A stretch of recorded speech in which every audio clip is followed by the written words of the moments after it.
The Homosexuals, with CBS News correspondent Mike Wallace. Homosexuality is an enigma. Even in this era of bold sexual mores, it remains a subject that people find disturbing, embarrassing, and the reluctance to discuss it. Yet there is a growing concern about homosexuals in society, about their increasing visibility. In preparing this broadcast, CBS News commissioned a survey by the Opinion Research Corporation into public attitudes toward homosexuality. We discovered that Americans consider homosexuality more harmful to society than adultery, abortion, or prostitution. We shall present other results of the survey later in the broadcast, and we shall investigate some of the medical, legal, and social aspects of homosexuality. But first, we shall examine it as a human condition. Now, I know myself, from my own standpoint, and speaking of other people that I know, that the innermost aspects of a person's personality is his sexual orientation. And I can't imagine myself giving this up, and I don't think most other people who are sure of their sexuality, whether they're homosexuals or heterosexuals, could imagine giving that up either. Warren Adkins is 28. He graduated from high school in Washington, D.C., went to night school for 3 years, then spent a year drifting around the country. He's back in Washington now, working as a school registrar. For the last 5 years, he's been an active member of the Mattachine Society, a homosexual organization. What do you think caused your sexual orientation? Have you thought about it? I have thought about it, but it really doesn't concern me very much. I never would imagine if I had blonde hair that I would worry about what genes and what chromosomes caused my blonde hair. Or if I had brown eyes. My homosexuality to me is very much in the same category. I feel no more guilt about my homosexuality or about my sexual orientation than a person with blonde hair or with dark skin or with light skin would feel about what they had. Did your parents know? Yes, I told my parents myself when I was 14 years old. I feel in many ways that I've been very lucky to have such a warm and understanding family. They know about my homosexuality. They have accepted me as a person, and this I feel is very important. They don't think of me as some kind of creature. I had one friend who was beaten savagely by his father, and he beat him, in fact, with bricks. I was one of the lucky ones. My family reacted, I think, very heroically and humanely. Most homosexuals, if they had a chance to be heterosexual, would they? Well, I have a friend who took a poll of 300 people on that very question. He asked them, if you were able to take a pill to change yourself from a homosexual to a heterosexual, would you do it? And something like 95% of them answered no. But in that same poll, if I'm not mistaken, the majority said that they would not want, if they had one, a son or a brother to be a homosexual. That's true. I think some people might not want to wish on others a situation in which society would cause problems for their younger people. And I think that this is probably true of questions where other minorities are involved in the same way. I think that many people, for example, wouldn't want to bring a racially mixed child into a world that scorned him. And I can understand this feeling among many people. This man is 27, college educated. He was unable to hold a job because of his inability to contain his homosexual inclinations. He's been in jail 3 times for committing homosexual acts. If he is arrested once more, he faces the possibility of life. He is now on probation and in psychotherapy. I had a very domineering mother, tyrant. That's a very sweet tyrant, but a tyrant nonetheless. It was a love that I had that was kind of killing. And I was a fat child, and was made fun of by the other children. Mother was going to have her way about how I dressed, how I acted, what I did, what I didn't do. It's a fairly curious child, but I had to restrain it. And I was afraid of her. I was scared to death of her. When did you first go into therapy? As soon as my parents found out They couldn't understand what they had done to bring about such a turn of events. They were helpful. They saw to it that psychotherapy was made available. Every opportunity to change this was set down for me, but I wasn't receptive to it, and that's unfortunate too, because I think if I would have felt uncomfortable in any way, I would have gone ahead and done something about it much before now. I felt superior. I felt as though I had license to satisfy every need, every desire, every tension. And this was just purely sexual adventure, sexual gratification. Yes. Animal sexual gratification, yes. We don't know what form it might have taken other than this. I use the word sick. I'm not taking a pot shot. I'm not attempting to judge homosexuals. I'm not a judge. I know that inside now I'm sick. I'm not sick just sexually. I'm sick in a lot of ways. Immature, childlike. And the sex part of it is a symptom, like a stomach ache is a symptom of who knows what. Most Americans are repelled by the mere notion of homosexuality. The CBS News survey shows that 2 out of 3 Americans look upon homosexuals with disgust, discomfort, or fear. 1 out of 10 says hatred. A vast majority believe that homosexuality is an illness. Only 10% say it is a crime. And yet, and here's the paradox, the majority of Americans favor legal punishment, even for homosexual acts performed in private between consenting adults. The homosexual, bitterly aware of his rejection, responds by going underground. They frequent their own clubs and bars and coffee houses where they can act out in the fashion that they want to, where they can escape the disapproving eye of the society that they call straight. No one knows exactly how many homosexuals there are in the United States. There's no reliable way to find out, for most of them are unwilling to acknowledge it. The Kinsey report of 1948 dealt only with white males. It estimated that 1 in 25 is exclusively homosexual throughout his adult life. Other estimates range as high as 1 in 6. The truth lies somewhere in between. And some men venture into homosexual experimentation for a year or 2, then revert to heterosexuality. Some are bisexual. They marry, have children, and keep their homosexual contacts on the side. This much is certain. Male homosexuals in America number in the millions, and their number is growing. They are attracted mostly to the anonymity that a big city gives them. New York, Chicago, Los Angeles, San Francisco. The permissiveness and the variety of the city draw them. The average homosexual, if there be such, is promiscuous. He is not interested in nor capable of a lasting relationship like that of a heterosexual marriage. His sex life, his love life, consists of a series of chance encounters at the clubs and bars he inhabits, and even on the streets of the city. The pick one-night stand, these are characteristic of the homosexual relationship. And the homosexual prostitute has become a fixture on the downtown streets at night, on street corners, at subway exits. These young men signal their availability for pay. But there are tens of thousands of homosexuals who deplore the tawdry image of the so-called gay life. Architects and lawyers, doctors, teachers, businessmen, men like these, who lead quiet, unexceptionable lives in towns and cities all across the country, much like their heterosexual neighbors. There is just one thing they are said to share with their homosexual brothers. Homosexuality is, in fact, a mental illness which has reached epidemiological proportions. In 1948, Kinsey said that approximately 28% of adult males have had, at one time or another, 1 or more homosexual contacts.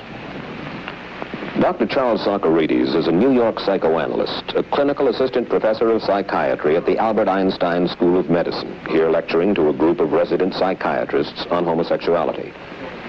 They are taught that no man is born homosexual. that it is not genetic in origin, not the result of a hormone imbalance. Rather, they are told that sexual behavior is learned behavior.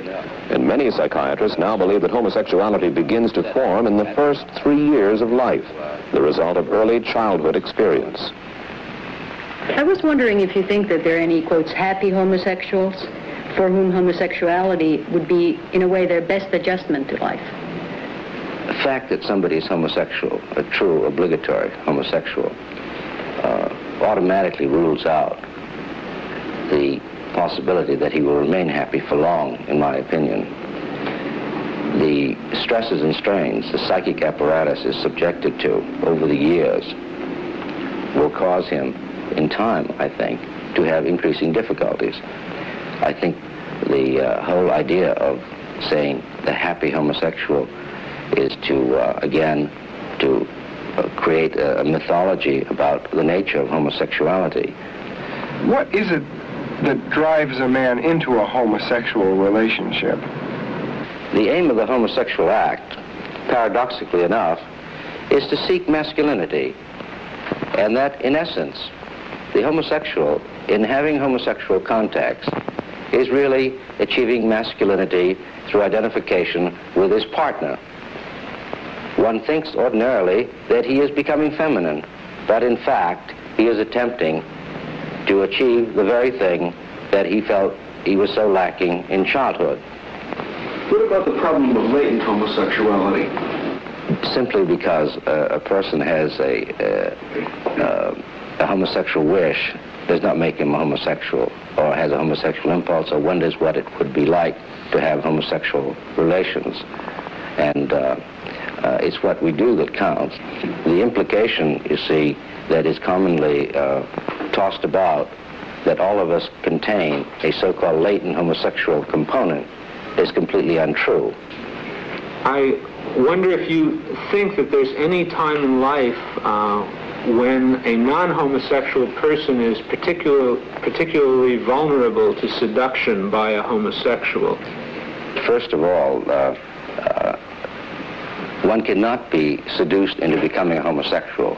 One develops homosexuality as a result of early childhood fears that we have mentioned before.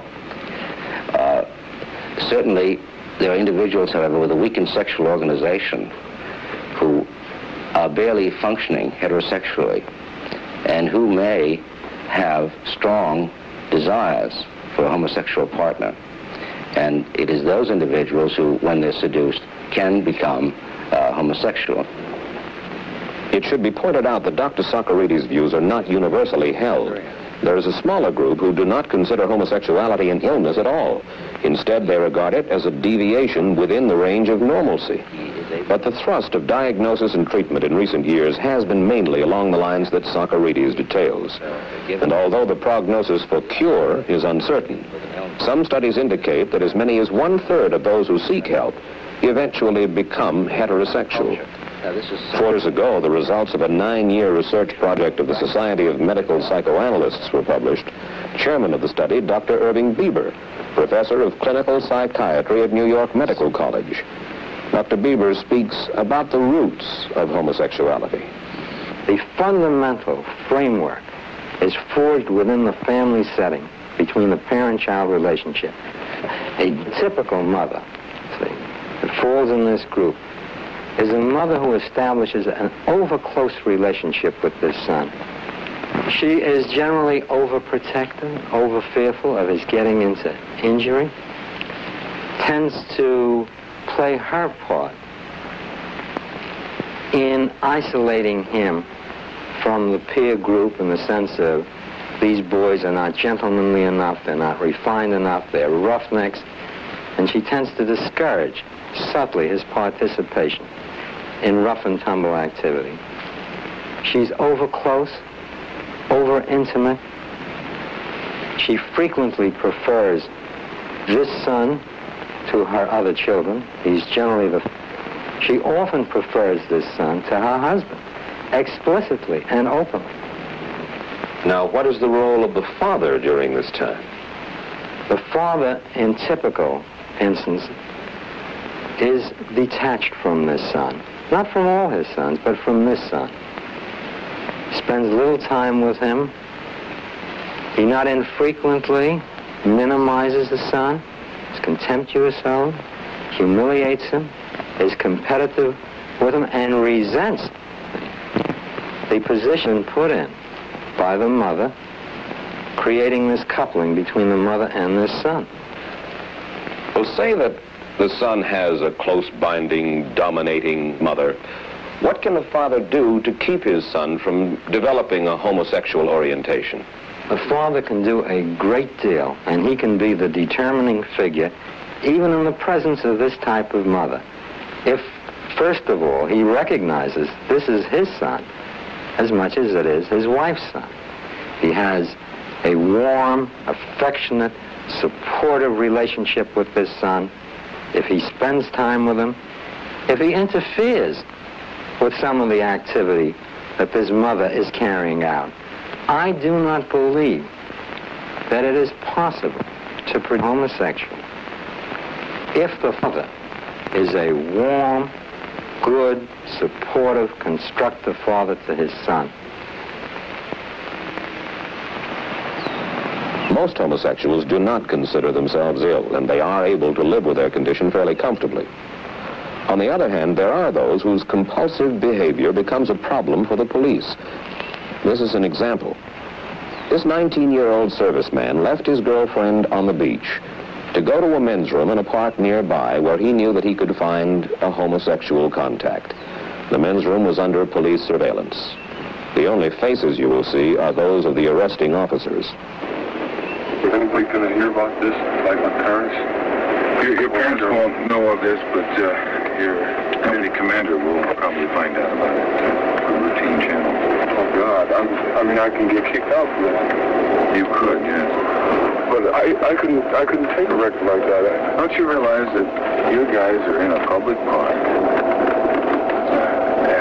Anyone can walk into that men's room, any child can walk in there and see what you guys were doing. How do you think that would affect them mentally for the rest of their lives? They so an act like that. I realize that, but the thing is that for life I'll be wrecked by this record. See, I'm only 19,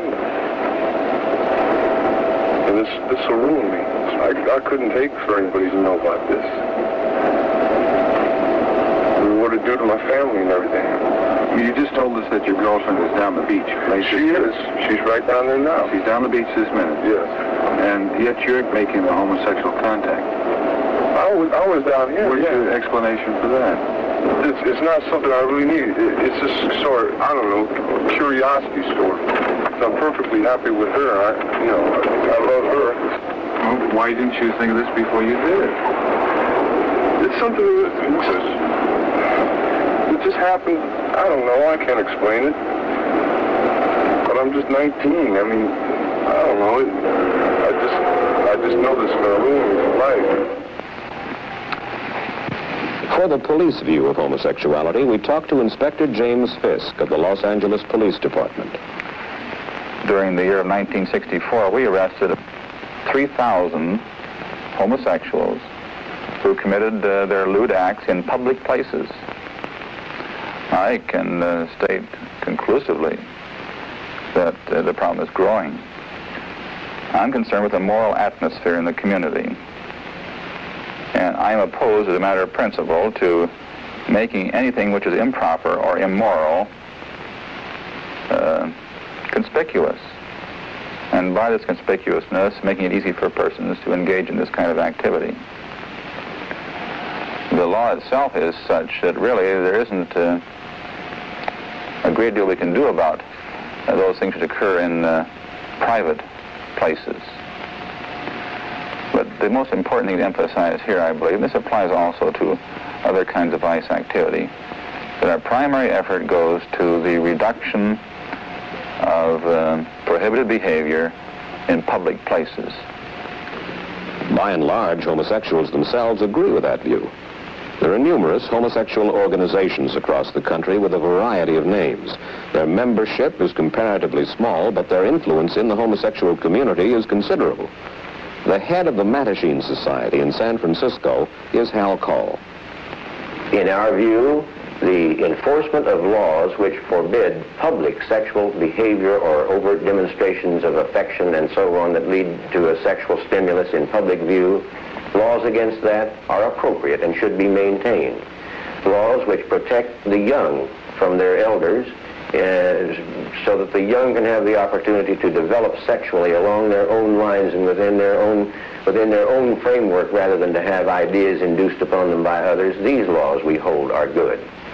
Laws which involve which forbid the use of force or violence or any kind of harm or taking an unfair advantage in sexual matters, these are also good and will have to be maintained.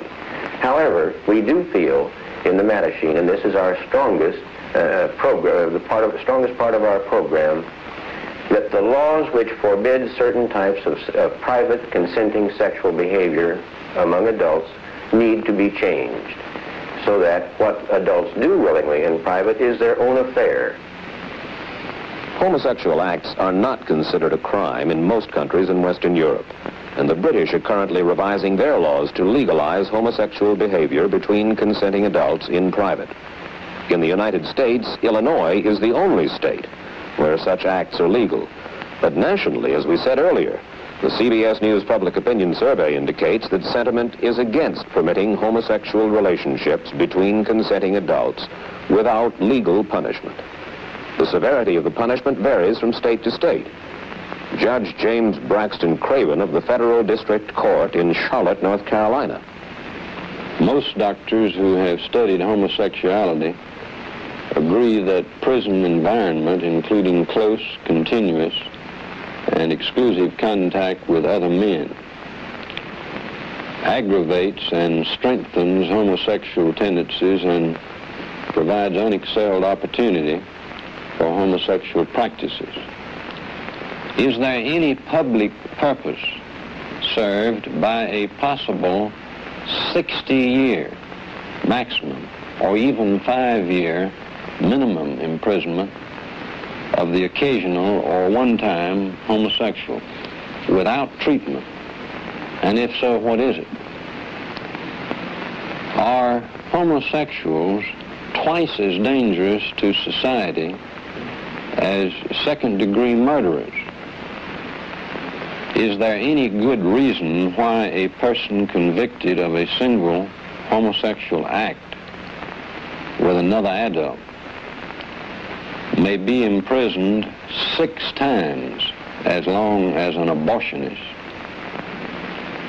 twice as long as an armed bank robber, and 730 times as long as the public drunk? Beyond the question of legal reform, there is the moral issue which troubles many clergymen. The Bible condemns homosexuality. Through the centuries, churchmen have called it unnatural, unmanly, ungodly. And yet there is a tendency today among some of the clergy to take a less rigid position. For an indication of this change in religious attitudes, we talked first to Father William Beer, chairman of the psychology department at Fordham University. The Catholic Church is quite clear in saying that the expression of homosexuality is sinful. It is a sin.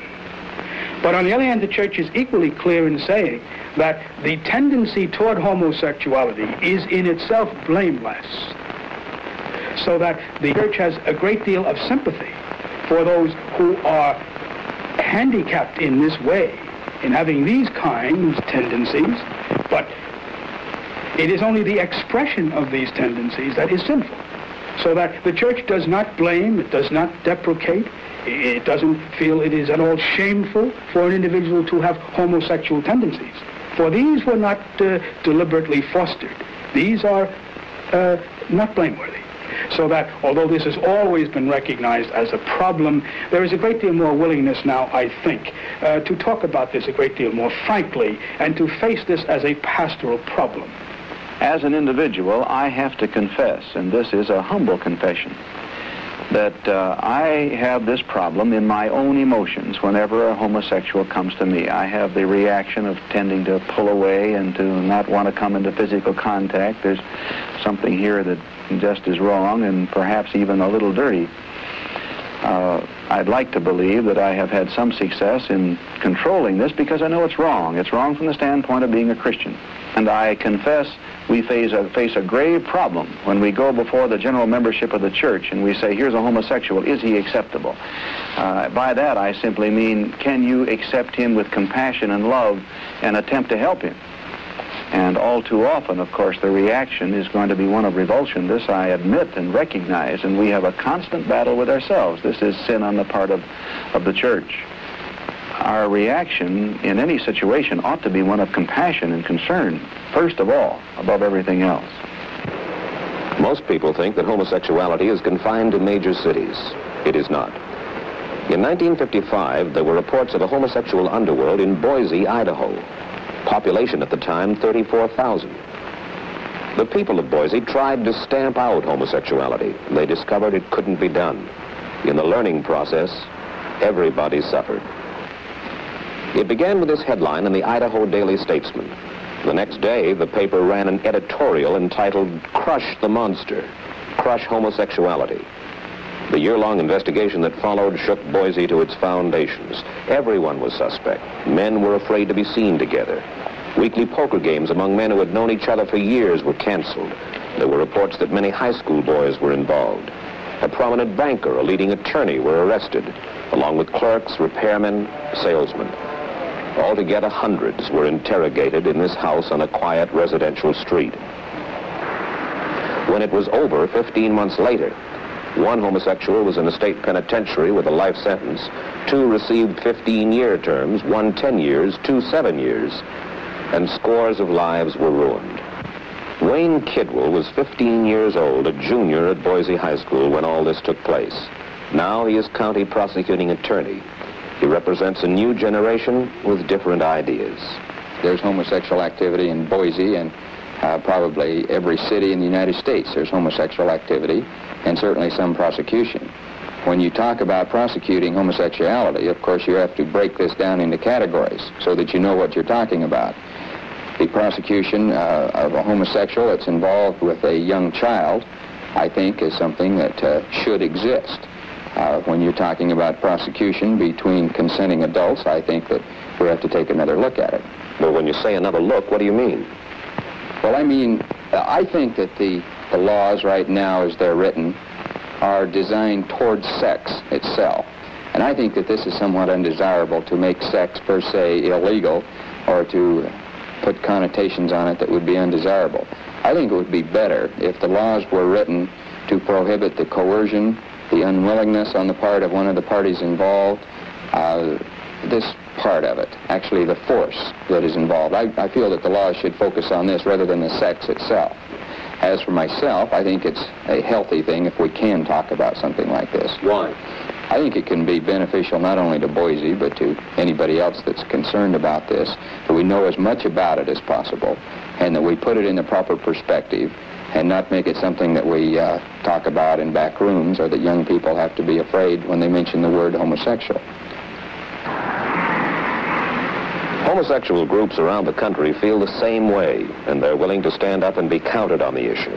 Nonetheless, even though we live in an age of protest and demonstrations, this picket line in front of Independence Hall in Philadelphia on July 4th was met with a degree of disbelief. It was a combined demonstration by various homosexual organizations intent upon raising a cry for their own civil rights. Their chief complaint? That their members are discriminated against, especially by the government. The State Department is very sensitive to the issue of homosexuality. The Mattachine Society picketed the State Department and got this reaction from Dean Rusk. Well, I understand that we're being picketed by a group of homosexuals. The policy of the department is that we do not employ homosexuals knowingly, and that if we discover homosexuals in our department, we discharge them. It's a department that is concerned with the security of the United States, and that we have to exact standards of conduct which are far higher than the conduct of the general society in which we operate. This has to do with problems of blackmail and problems of personal instability and all sorts of things. Every American citizen has the right to be considered by his government on the basis of his own personal merits as an individual. Certainly some homosexuals are poor risks. This is no possible excuse for penalizing all homosexuals. Eventually, like other civil rights groups, the picketers took up posts outside the White House, which drew a not unexpected reaction from a sightseer from West Virginia. Well, I'm a country boy, I guess, because I couldn't believe this. I mean, I didn't know this was a problem over here, or at least I didn't think anybody'd have a sign out about it. But I just don't understand. It's kind of weird. I mean, you people are getting much more cosmopolitan than I thought you were over here, because this is really something. Let's face it, homosexuality is a problem, and these people are really advocating that we don't solve the problem. They're advocating that we tolerate the problem. And I think these people are a fit subject for a mental health program. These people need help. Think they ought to? I think. I mean, I'm sorry. As I say again, I'm qualifying all this that I'm a poor country boy from West Virginia, and this is amazing to me. Homosexuals are discriminated against in almost all fields of employment in all parts of the country. But in the world of the creative arts, they receive equal treatment. Indeed, some will say better treatment. There is even talk of a homosexual mafia in the arts dominating various fields: theater, music, dance, fashion. In painting, there is the commonly expressed notion that the homosexual's influence has been corrupting.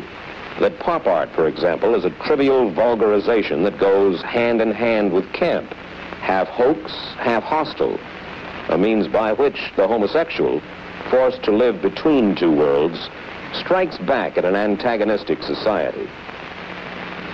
In the fashion industry, many observers see an effort to blend the sexes, to defeminize woman, to replace curve and contour with sexless geometric sterility.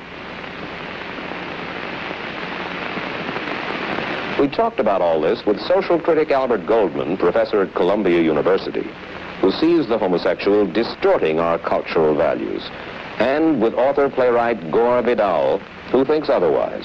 And I don't think that there is any greater incidence of homosexual novelists, homosexual painters, homosexual musicians than there ever were. I wouldn't begin to be able to generalize and say, well, there is such a thing as a homosexual in the arts. What does it mean? It is as natural to be homosexual as it is to be heterosexual. And the difference between a homosexual and a heterosexual is about the difference between somebody who has brown eyes and somebody who has blue eyes. Who says so? I say so. It is a completely natural act from the beginning of time. Seems to me that there are a lot of features of ordinary life which are enormously exaggerated in homosexual life. I mean, the kind of jealousy and rage and promiscuity that is just inherent in the homosexual life, where you cannot have marriage, really, and where you cannot have children, and where you don't have all the stabilizing influences, enables this writer, simply by writing out of his own truth, his own experience, to enormously distort and intensify features that we recognize are inherent in our lives, too.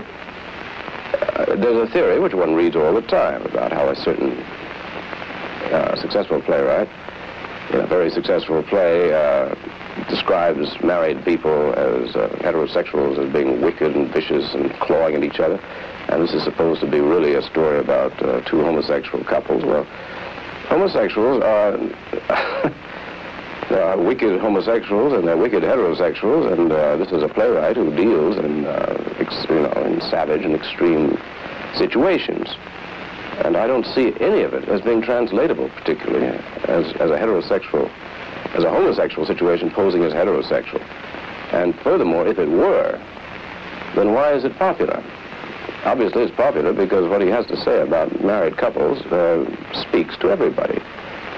As a matter of fact, there's a certain homosexual playwright who has written the only really good women characters in American theater written by him. So the idea that the homosexual is some way this person trying to absolutely destroy the family structure of the United States is nonsense. Inevitably, these men are going to project an image onto women which is based on their own fantasies, their own imaginings. And since their view of women is charged with hostile feelings, since intuitively they want to carve woman into a shape that's somewhere between man and woman, a sort of boy-woman, let's say, all of this is going to come through in their work. Now, it is notorious that the whole fashion industry, for example, is dominated by homosexuals. They are projecting onto women their fantasies of the female. These fantasies are obviously infused with a great deal of hostility and with an instinctive desire to convert the female into a form which is essentially a sort of neuter form, a form that is in between, a hybrid. There are those who suggest that there's a kind of a homosexual mafia in which the homosexual in the arts, in a mutually protective way, helps his fellows.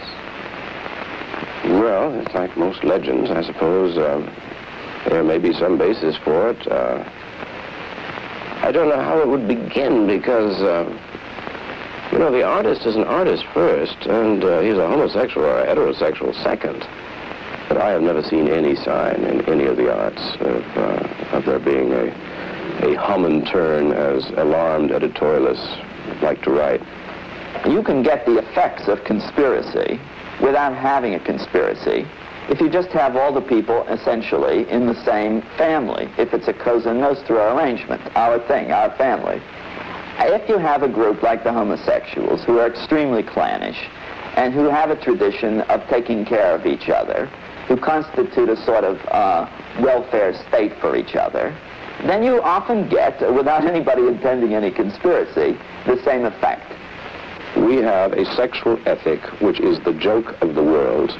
We are laughed at in every country of the world for our attitudes towards sex. The United States is living out some mad Protestant 19th century dream of human behavior. Instead of saying, aren't we wicked because we have a high divorce rate, or aren't we wicked because men like to go to bed with men and women like to go to bed with women, why not begin by saying that our basic values are all wrong? The idea of marriage is obsolete in our society. Everybody knows it. There are natural monogamists. There are people who indeed enjoy one another's company. But can you imagine a man and a woman who are told that for 60 years they're going to have to live together and have sex only with one another? This is nonsense. Why not begin by accepting the fact what human beings really are, men and women, which is we are open. We have something that André Gide referred to as floating sensuality. We can be aroused by this, by that, not necessarily by men, not necessarily by women. So let us begin with the reality of human relations and not start talking about moral fiber, because we're not living out this mad 19th century dream of that everybody, we must go in Noah's Ark in twos, one male, one female, and for 60 years in one another's company. This is what's at fault. This is breaking down, and I think that the so-called the breaking of the moral fiber of the country, these commentators speak of, is one of the healthiest things that's begun to happen. It seems to me today we're in the course of gradually rolling back from our former cultural values or cultural identifications to a more narcissistic, to a more self-indulgent, to a more self-centered and essentially adolescent lifestyle. The homosexual thing cannot really be separated from a lot of other parallel phenomena in our society today. I mean, we see this on every hand. 40% of modern marriages end in divorce. We have a very widespread tendency to live lives of non-stop promiscuity. This is played up in a kind of playboy philosophy, which is celebrated and sugar-coated and offered to the masses and received with pleasure. We have all sorts of fun and games approaches to sex. We have rampant exhibitionism today in every conceivable form. We have a sort of masochistic, sadistic vogue. We have a smut industry that grinds out millions of dollars worth of pornography a year.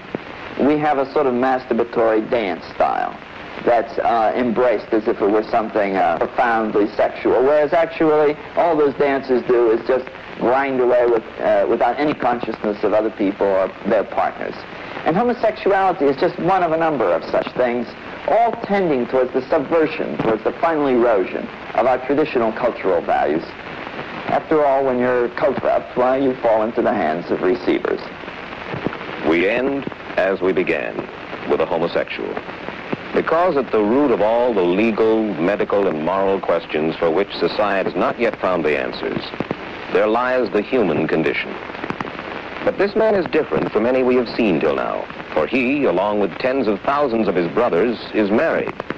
He's 31 years old, a professor of psychology, the father of 2 children. Why did you get married in the first place? I think it was this, really this being frightened into heterosexuality. I was terribly frightened by the homosexual feelings, the guilt associated with having feelings of attraction towards other males. And this pushed me, I think, to making heterosexual contacts or establishing heterosexual contacts and eventually getting married. Does your wife know now that you are a homosexual? My wife knows now that I am a homosexual. What was her reaction? Her reaction, my wife is rather sophisticated psychologically. It wasn't one of a reaction of a complete shock.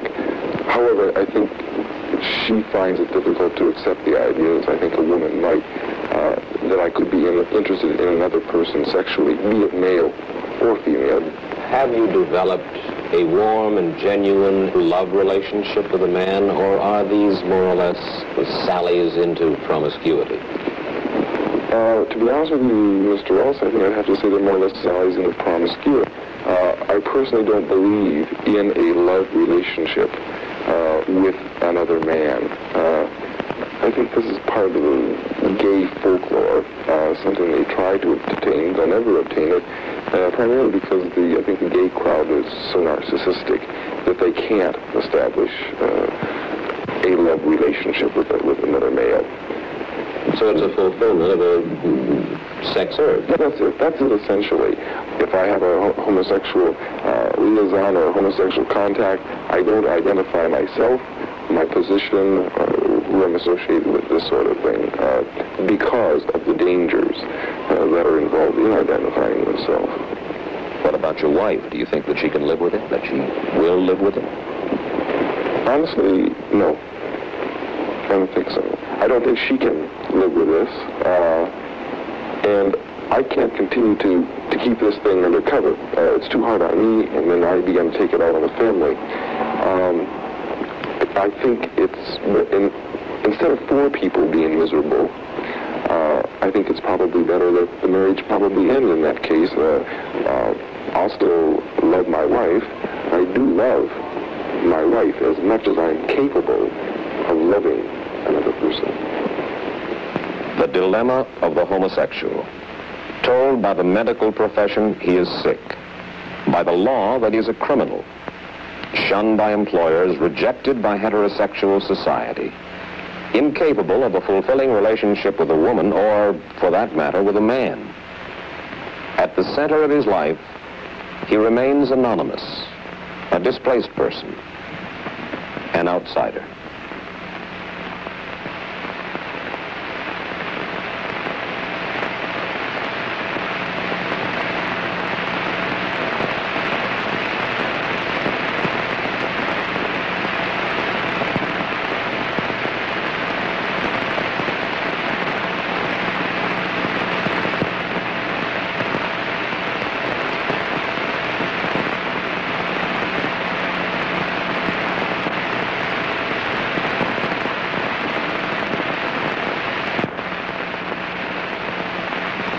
CBS reports The Homosexuals was filmed and edited under the supervision and control of CBS News.